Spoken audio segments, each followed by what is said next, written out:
मोहाली से लेकर आयरलैंड की नेशनल क्रिकेट टीम तक का सफ़र। मैं कह सकता हूँ कि मेरी लाइफ काफ़ी एडवेंचरस रही है शुरू से ही, और पिछले कुछ सालों में और काफ़ी हाईज एंड लोज देखे हैं। और आपको सडनली पता चलता है कि आपका लीवर डैमेज है। जी, आप कह सकते हैं कि मतलब उस टाइम बहुत ही कम चांसेस थे। ऑपरेशन से पहले हमें बताया गया था कि अराउंड 2 to 5% चांस है सर्वाइवल के।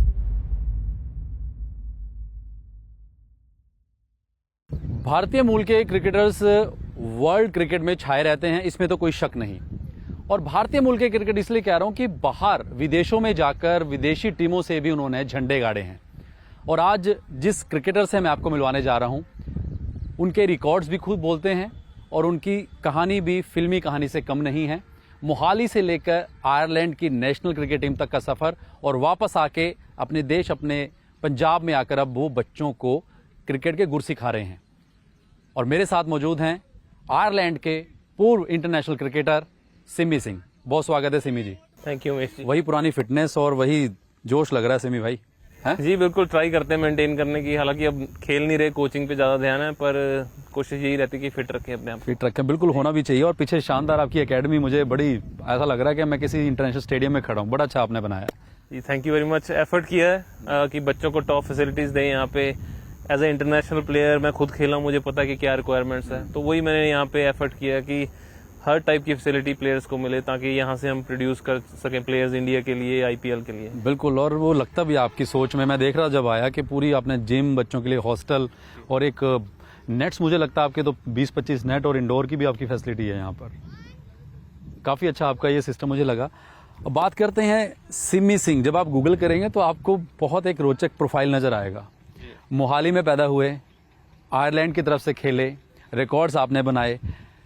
कैसा रहा है ज़िंदगी का सफ़र सिमी? ज़िंदगी का सफ़र बहुत इंटरेस्टिंग रहा है, काफ़ी डिफ़िकल्ट भी रहा है और काफ़ी मज़ेदार भी रहा है।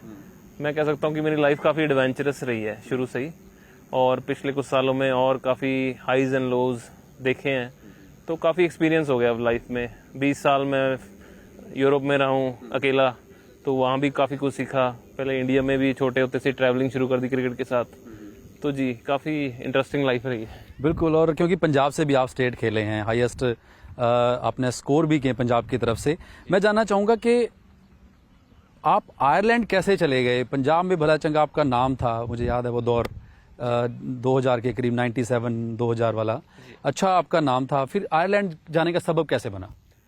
जी, वो एकदम से ऐसा एक्चुअली डिसीजन। पहले मैं पंजाब के लिए खेल रहा था, अंडर 17, अंडर 15, 14 सारी स्टेट वगैरह खेला हूँ। अंडर 19 में भी उस साल मैं हाईएस्ट स्कोर था मोहाली के लिए, हम डिस्ट्रिक्ट जीते थे। तो उसके बाद मेरी सिलेक्शन अंडर 19 में एक्सपेक्ट कर रहा था कि नाम आएगा पंजाब की टीम में, और मैं जेपी अत्रे और बुची बाबू टूर्नामेंट्स खेला था पंजाब के लिए, तो मुझे काफ़ी हाई एक्सपेक्टेशंस थी। पर वो फॉर सम रीज़न वो नहीं हो पाया, तो मेरा जिसे कहते दिल काफ़ी क्रिकेट से टूट गया था, और मैं कुछ अलग ढूंढ रहा था लाइफ में। ये बात है 90, ये 2004-5 की बात है, 5 के एंड की बात है। तो उसी दौरान मेरा एक दोस्त आयरलैंड में जो मोहाली में मेरे साथ खेलता था, उसका मुझे कॉल आ गया रैंडमली, और उसने मेंशन किया कि वहाँ पे क्रिकेट काफ़ी अच्छी है और काफ़ी चेंजेस हैं, थोड़ा रिलैक्स माहौल है और एंजॉय कर सकते हैं गेम को। तो फिर मेरे मन में आया कि मुझे कुछ चेंज करना चाहिए, तो मैंने ब्लाइंड फेथ किया और मैंने प्रोसेस शुरू कर दिया, और विद इन मैं 3-4 मंथ्स उसकी कॉल आने के बाद आयरलैंड में पहुंच गया। मैं उस टाइम आई थिंक 18 साल का था, तो काफ़ी बोल्ड डिसीजन लिया यंग एज में। यानी कि डेस्टिनी थी वो कि मोहाली सीधा आयरलैंड, एक टीम सिलेक्शन की वजह से। जैसे आप, क्योंकि जब कोई रन बनाता है तो उम्मीद करता है कि मुझे चांस मिलेगा, लेकिन वो चांस नहीं मिला। जी बिल्कुल, डेस्टिनी आप कह सकते हैं। उस टाइम हालांकि काफ़ी डिफ़िकल्ट लग रहा था जब मैं वहाँ पे पहुँचा। हर चीज़ बहुत ही न्यू थी, अलग थी, लोगों की भाषा अलग थी, मौसम बहुत अलग था, बहुत ठंड थी, क्रिकेटिंग वेदर बिल्कुल नहीं था। तो कोई ना कोई चीज़ मुझे वहाँ पे अट्रैक्ट करके ले गई, और उसके आप कह सकते हैं 1 दशक के बाद मैं आयरलैंड की टीम में आया, वर्ल्ड रिकॉर्ड बनाए, और फर्स्ट इंडियन जो आयरलैंड की टीम से खेला। तो काफ़ी जी, जिसे कहते हैं कि मेरी कर्म भूमि थी वो, और मुझे वहाँ पे जाना ही था। क्योंकि जब आप 2005-6 में चले गए, उसके बाद आपने वहाँ क्लब क्रिकेट काफ़ी खेला, तो जो स्टैब्लिश का टाइम था और वो दौर कैसा था? कभी लगा कि यार डिसीजन सही है, या लगा कि नहीं अभी आया हूँ कर्म भूमि में? क्योंकि इंटरनेशनल डेब्यू आपका, अगर मैं सही हूँ तो 2017 में। जी बिल्कुल। और तो ये टाइम लगा, उस दौरान कभी ऐसा लगा कि डिसीजन सही है या स्ट्रगल चल रहा है? बहुत बहुत बारी डाउट हुए कि गलत डिसीजन ले लिया, कि यहाँ पे चांस नहीं मिल रहा इतना परफॉर्म करने के बाद भी। तो मुझे यही लग रहा था कि शायद मेरी लाइफ में उस लेवल की क्रिकेट नहीं है, क्योंकि पहले इंडिया में भी वही चीज़ हुई और परफॉर्मेंस में कभी कमी नहीं थी। कोई कमियां होंगी जो अपने आप को जो एनालाइज किया, जो स्टैट्स थे वो हमेशा ऊपर थे मेरे। बैटिंग में भी, बॉलिंग मैंने खुद सीखी वहां पे जाके। आप ऑफ स्पिन थे? ऑफ स्पिनर पहले की, फिर लेग स्पिन, गूगली, सारा कुछ मिस्ट्री स्पिनर बना। तो ये चीजें मैंने खुद ही सीखी। अच्छा। क्योंकि मेरे पास फ्री टाइम होता तो मैं उस टाइम को वेस्ट नहीं था करना। तो आप करते क्या थे जॉब साथ में? जी, मैं कोचिंग, पहले तो मैंने स्टोर में जॉब की। जब पहले मैं एज अ स्टूडेंट गया था तो 3 साल स्टोर में जॉब की। तो काफी वहाँ पे हार्ड काम होता था, झाड़ू वगैरह भी लगाता था काफी। क्या टाइमिंग रहते थे आपके जॉब के और क्रिकेट के? तो मैं पहले कॉलेज जाता था सुबह 8 बजे, बस पकड़ के 1 घंटे की बस, फिर शाम को आना 4 बजे। उसके बाद सीधा काम पे, बिना खाए पिए, बस हल्का फुल्का खा लिया वहां से लेके। तो 10 बजे मैं वापस आता था और फिर खाना बनाता था, सो जाता था। क्रिकेट में सिर्फ सैटरडे को खेलता था मैच, प्रैक्टिस नहीं था करता। उस टाइम इतना टफ था मेरा जो रूटीन था। फिर धीरे धीरे जैसे मैं क्रिकेट में डेवलप होता गया वहाँ पे, तो क्लब्स की तरफ से मुझे ऑफर आए कोचिंग के और खेलने के। तो मैं क्रिकेट में ज्यादा घुस गया और वो जॉब थैंकफुली मेरी छूट गई। कितने साल आपने जॉब की जिसमें? 3 साल जॉब की मैंने। मतलब आप जैसे आप कह रहे हो झाड़ू लगाना, और क्योंकि काम तो काम है, तो वो कभी उस टाइम पे लगा कि यार मैं भला चंगा इतना था और अब यहाँ के स्ट्रगल कर रहा हूँ, ये काम करना पड़ रहा है? जी, बहुत फील होता था, क्योंकि बहुत ही एम्बैरेसिंग भी फील होता था। क्योंकि कई बार मेरी टीम के प्लेयर भी उधर आते थे कोई शॉपिंग करने या वो, तो मुझे काफ़ी अजीब लगता था, क्योंकि इंडिया में तो ऐसे काम कभी किए नहीं थे। हालांकि कोई काम छोटा बड़ा नहीं होता, पर एनी हाउ जो अब आप क्रिकेट खेलते हैं, आप और तरह का आपका माइंडसेट बन जाता है। तो मुझे ये फील होता था कि मैं कहाँ आ गया, मैं क्या कर रहा हूँ, मैंने ये तो सोचा नहीं था। पर मैंने एक कहते डिसीजन मन में रखा हुआ था। मैंने कभी घर वालों को नहीं बोला कि मैं यहाँ पे मुश्किल सिचुएशन में हूँ या कुछ, बताया नहीं? कभी नहीं बताया अपनी स्ट्रगल आपने नहीं? नहीं, मैं हमेशा यही कहता था मैं खुश हूँ। और मैं 3 साल तक आया भी नहीं था इंडिया। जब शुरू में मैं गया था तो वहीं पे मैं अपने आप को एस्टेब्लिश कर रहा था, और मैं तभी आया जब मैंने वहाँ पे कुछ अपना नाम बना लिया और सेटल हो गया वहाँ पे। उसके बाद ही मैं घर वापस आया, क्योंकि मैं यही मन बना के गया था, मुझे कुछ करना है लाइफ में। क्योंकि जब हमें पता लगा कि आपने डेब्यू किया, वो सुर्खियां बनी कि मोहाली का लड़का आयरलैंड की नेशनल टीम में आ गया, वो दिन तो आपको तो 100% क्या, मुझे लगता है कि वो दिन आप कभी भूलेंगे भी नहीं। जी, मुझे अच्छी तरह याद है। वो सिलेक्टर की कॉल आई थी। मैं उस टाइम में आयरलैंड ए के लिए खेल रहा था। हमारा बांग्लादेश के साथ मैचेस थे वहीं आयरलैंड में। तो मैं तैयारी कर रहा था, अगले दिन हमने जाना था मैच खेलने। तो उसी टाइम मुझे सिलेक्टर का फ़ोन आया। वहाँ पे मेरे ख्याल से 8-9 बजे होंगे रात के, इंडिया में 2-2:30। तो उसने मुझे पूछा कि आप क्या कर रहे हो। मैंने उसको बताया मैं पैकिंग कर रहा हूँ, मैच की तैयारी कर रहा हूँ। तो उन्होंने बोला एकदम से कि मत करो। तो उस टाइम मुझे शौक लगा कि मुझे यहाँ से भी निकाल दिया। तो उन्होंने बोला नहीं, आपकी जो सिलेक्शन है वो मेन टीम में हो गई है, सीनियर टीम में। न्यूजीलैंड और बांग्लादेश के साथ सीरीज है, उसमें आप सिलेक्ट हो गए हो, तो आप उसकी तैयारी करो। तो आपको नींद आ गई थी उस दिन? नहीं, नींद नहीं आई। और उसी टाइम मैंने घर पे भी फ़ोन किया, और घर वाले भी थोड़ा घबरा गए कि इतनी रात को फ़ोन आ गया 2-2:30 बजे कि सब ठीक है। तो फिर मैंने जब उनको न्यूज़ दी तो काफ़ी इमोशनल मोमेंट थी वो हम तीनों के लिए, क्योंकि मेरा बहन भाई नहीं है, जो पेरेंट्स मम्मी पापा और मैं थे। तो काफ़ी, जैसे आपने बोला कि वो मोमेंट नहीं कभी भूल सकते। बिल्कुल। और क्योंकि आपने 53 आपके ओडीआईज हैं अगर मैं सही हूँ, और 35 फ्री वनडे हैं। एक नाम रिकॉर्ड आपके नाम अभी दर्ज है, सिमी ने साउथ अफ्रीका के खिलाफ 21 में आई थिंक जी 21 8वें नंबर पे उतरे सिमी, और सिमी ने सेंचुरी जड़ दी। ये रिकॉर्ड क्रिकेट में अभी भी दर्ज है कि 8वें नंबर पे बैटिंग करते हुए कोई सेंचुरी कर जाए। वो भी हमें सुर्खियां याद हैं जब आपकी फोटो छपी बैट के साथ और आपके इंटरव्यू छपे। वो मोमेंट भी एक मुझे लगता है बहुत खास होता है किसी भी प्लेयर के लिए। जी, ये मेरा ना शुरू से ही ड्रीम था कि मैं 100 बनाऊं, क्योंकि जो हमारे शुरू में जो कोचेस थे वो यही बोलते थे कि बैट्समैन हमेशा सेंचुरी बनाता है, 50 तो बॉलर्स भी बना देते हैं। तो मैंने 1-2-3 50s पहले बना चुका था, पर मेरा ये ड्रीम था कि मैं 100 बनाऊंगा इंटरनेशनल लेवल पे, और वो भी किसी अच्छी टीम के साथ। तो आप कह सकते हैं डेस्टिनी थी उस दिन भी, लक मेरे साथ था और मेहनत काम आई। तो जब वो चीज़ हुई वो ऐसी लगा कि ड्रीम में हूँ मैं, और अनबिलीवेबल जैसे सारी मेहनत आपकी है जो दर्ज होगी हिस्ट्री में, मेरा नाम आ गया। तो वो सारी वर्थ इट लगा कि ये जो सब कुछ स्ट्रगल्स किए हैं, इतना धूप में खेले हैं, सारा कुछ जो भी हुआ आज तक वो इसी के लिए था। क्योंकि ओडीआई डेब्यू में भी आपने आई थिंक 57 किए थे। जी, T20 में। T20 में, और 5 विकेट आपका रिकॉर्ड भी है जो आपने दिया, इकोनॉमिकल स्पेल था 10 ओवर में। जी जी। तो ये सब आपने जब एक ड्रीम था कि आप 5-7 साल आयरलैंड के लिए खेले, उसके बाद एक होता है कि चलिए जो जिसके लिए मेहनत कर रहे थे वहां तक पहुंचे, फिर आपकी जिंदगी में एक मोड़ आता है कि जब आप वापस इंडिया आए, आपने सोचा कि अपने देश के लिए भी कुछ किया जाए, पंजाब के लिए किया जाए। आपको लीवर की बीमारी ने एक बार डेथ बेड पे पहुंचा दिया था। वो स्ट्रगल आपकी लाइफ का, जब आप जिंदगी और मौत की लड़ाई लड़ रहे हो, ये कैसे हुआ, क्या था वो पल? आप आयरलैंड में खेल रहे थे? जी बिल्कुल, मैं ये 2024 मई की बात है, तो मैं मैच खेल के आ रहा था एक्चुअली, और आयरलैंड में ही, और मैं काफ़ी उस दिन वीक फील कर रहा था। नहीं तो मैच के बाद थकावट होती है, पर बहुत ही ज़्यादा थकावट थी, और उसके बाद मुझे फीवर आना शुरू हो गया। तो 1 महीने मुझे फीवर ही आता रहा, काफ़ी जैसे दवाइयाँ भी ली, उधर डॉक्टर्स को दिखाया, पर किसी को यहाँ कहते हैं डायग्नोज नहीं हुआ। तो फिर मैंने फैमिली से डिस्कस किया, उन्होंने बोला कि इंडिया जाके आप दिखा सकते हो, वहाँ पे हेल्थ केयर अच्छा है और क्विक है। तो जब मैं इंडिया आया, यहाँ पे कई लोकल डॉक्टर्स को दिखाया, और उन कोई फिक्स डायग्नोज नहीं, प्रॉपर डायग्नोज नहीं हो पाया, तो हमने कुछ बड़े हॉस्पिटल्स में भी दिखाया, यहाँ पे जो मेन हॉस्पिटल्स हैं। तो जो उन्होंने डायग्नोज किया, कुछ एंटीबायोटिक्स काफ़ी लिख दी जो कि काफ़ी स्ट्रॉन्ग थी, अराउंड 3 से 4,000 mg पर डे। तो मैंने कभी दवाइयाँ खाई नहीं थी, और मेरा फीवर तो नहीं ठीक हुआ, पर उसकी वजह से, क्योंकि मेडिसिन के पहले हमने लीवर के टेस्ट करवाए थे, सारा कुछ ठीक था, क्योंकि मैं तो एज अ प्लेयर फिटनेस रखता था अपनी। जी, तो दवाइयाँ जब से शुरू की, विद इन 3-4 वीक्स जो मेरे लीवर है वो एकदम फेल हो गया। जब हमने टेस्ट करवाए वो काफ़ी ख़राब आए, और मुझे भूख लगनी बंद हो गई, हार्ट बर्न होने लग गया, और चक्कर आते रहते सारा दिन। तो काफ़ी बुरी सिचुएशन हो गई थी। तो वहाँ फिर हम हॉस्पिटल में एडमिट हुए यहाँ पे चंडीगढ़ में, और सिचुएशन ऐसी आ गई थी कि काफ़ी इमरजेंसी हो गई थी, मैं कोमा में चले गया था। तो उसी रात को हम जैसे गुड़गांव मदांता हॉस्पिटल में मुझे मूव किया गया, वहाँ पे मेरा जो है लिवर का ऑपरेशन हुआ, और मेरी वाइफ ने जैसे मुझे लिवर डोनेट किया। लिवर डोनेट किया। जी। ये अचानक से एक भला चंगा खेलते खेलते आपको फीवर आया, डायग्नोस हुआ, लेकिन अच्छी तरह नहीं हुआ, चंडीगढ़ में इलाज चला जी, और आपको सडनली पता चलता है कि आपका लीवर डैमेज है। और लीवर कैसा होता है कि इसका ऑपरेशन भी आपको पता है कि बहुत मुश्किल है। जी बिल्कुल। उस समय डॉक्टर्स ने ये भी बोल दिया कि नहीं, हमारे बस का नहीं है। जी हाँ, चंडीगढ़ में यही बोला था डॉक्टर्स ने कि काफ़ी, क्योंकि इसकी 2-3 जो लिवर की बीमारी नहीं थी, ये एक्यूट लिवर फेलियर था, जो कि इमरजेंसी सिचुएशन होती है। तो यहाँ पे डॉक्टर्स ने मना कर दिया था। तो वहाँ पे डॉक्टर्स जो मिले, लकीली जिन्होंने मेरी सर्जरी की, डॉक्टर ए एस सोइन, वो एशिया के नंबर 1 सर्जन है। तो लकीली वो उस टाइम पे अवेलेबल थे, और एक और डॉक्टर स्वप्निल जिन्होंने हमें रिसीव किया, तो उन्होंने काफ़ी हेल्प की हमारी।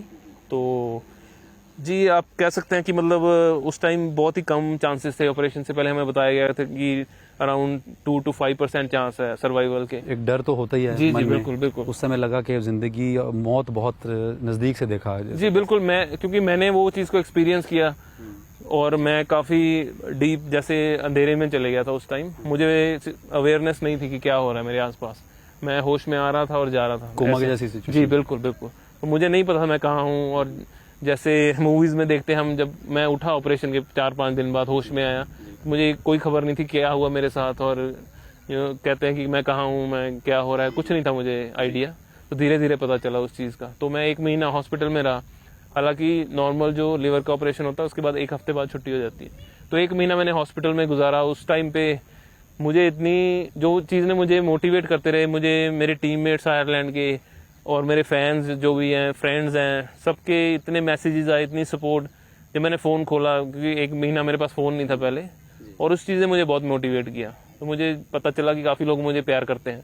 तो ये विल पावर जो थी वो काम आई। जी, क्योंकि मुझे डॉक्टर ने भी यही बोला कि आप स्पोर्ट्समैन थे, इस वजह से आप ये सर्वाइव कर कि आपने हाई प्रेशर सिचुएशंस में पहले आप गए हो, उसमें परफॉर्म किया, आपका माइंड स्ट्रांग है, हार्ट स्ट्रांग है। विल पावर बहुत जरूरी। प्लेयर को तो पता ही होता है सिचुएशन, पूरी लाइफ अगर आप प्रेशर खेलते हो, हैंडल करना जानते हो।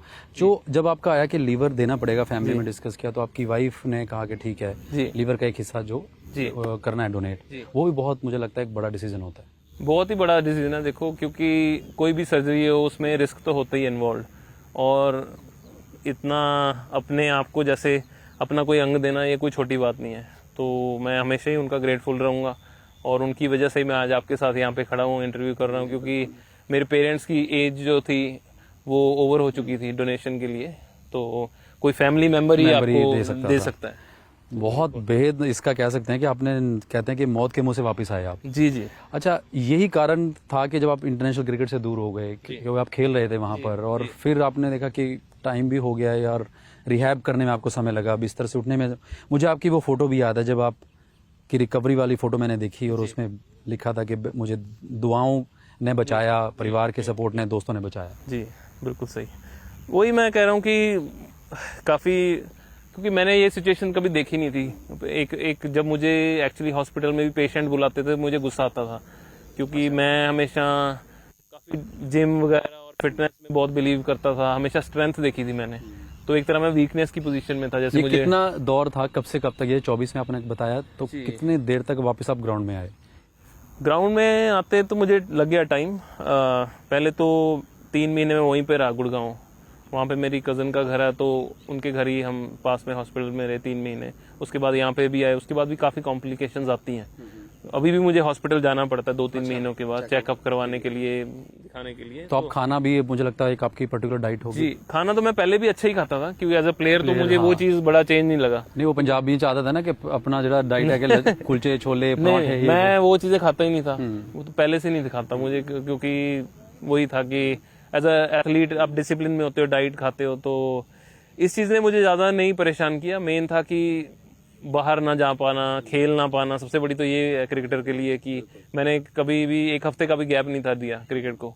तो अब जैसे 2 साल हो गए हैं ऑलमोस्ट। तो आपको 1 साल लग गया मुझे लगता है? जी जी, इजीली 1 साल लग गया जी वापस आने में। बिल्कुल। तो अब आपको रेगुलर चेकअप के लिए कई बार जाना पड़ता है जी। तो आप खाने में क्या कुछ खास मना किया आपको कि ये चीजें जैसे नॉर्मल? जी, खाने में मेन तो जो जैसे ऑयली फूड हो गया, फ्राइड फूड हो गया, वो तो मैं वैसे भी नहीं खाता। आप प्लेयर नहीं खाते? हाँ। बाकी अल्कोहल वगैरह वो भी नहीं मैं लेता था, तो वो बिल्कुल ही बैंड है। बाकी ऐसा नहीं है, जैसे मैं कॉफी पीने जाता हूँ और सैंडविच वगैरह खा सकता हूँ, तो इसमें जैसे जैसे टाइम गुजरता रहता है तो लिमिटेशंस कम हो जाती है।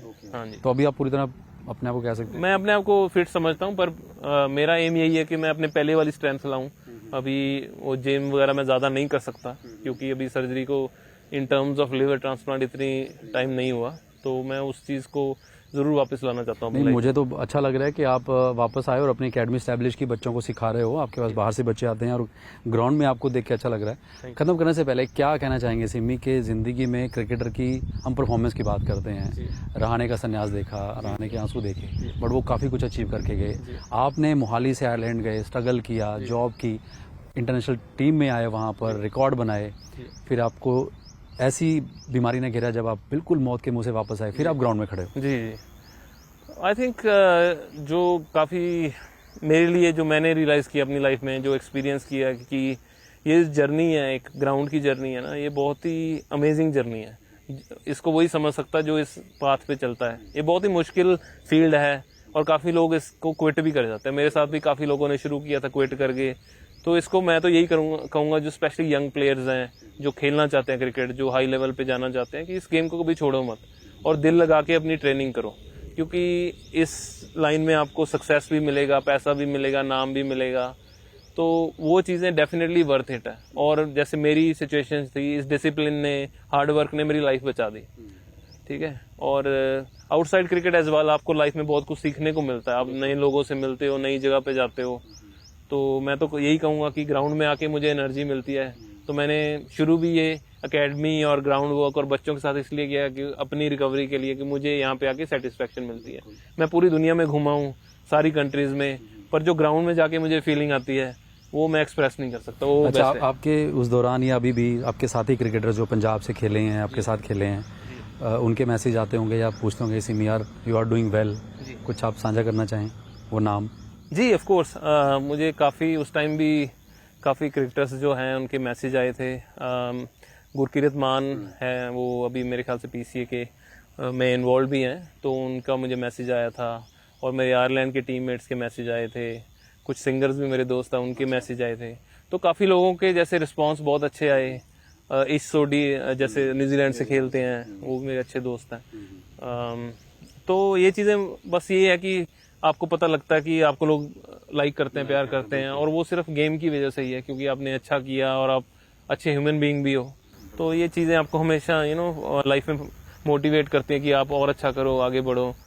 नहीं, बहुत अच्छा लगा सिमी, और ऑल द बेस्ट। आपका ये एकेडमी देख के अच्छा लग रहा है कि आप वापस इन यंगस्टर्स को सिखा रहे हो, और इस ग्रीन एरिया, ये एरिया नहीं कहूँगा, एक मेहनत कहूँगा, एक ड्रीम कहूँगा, एक फाइटर भी कहूँगा कि उनकी विल पावर क्रिकेटर्स की, स्पोर्ट्स पर्सन की काम आई, और आपने फिर से आगे वापस अपने देश को, पंजाब को देने के लिए बात कही, और आप दे भी रहे हैं। बहुत बहुत शुक्रिया बातचीत करने के लिए। Thank you so much. बहुत बहुत शुक्रिया। Thank you.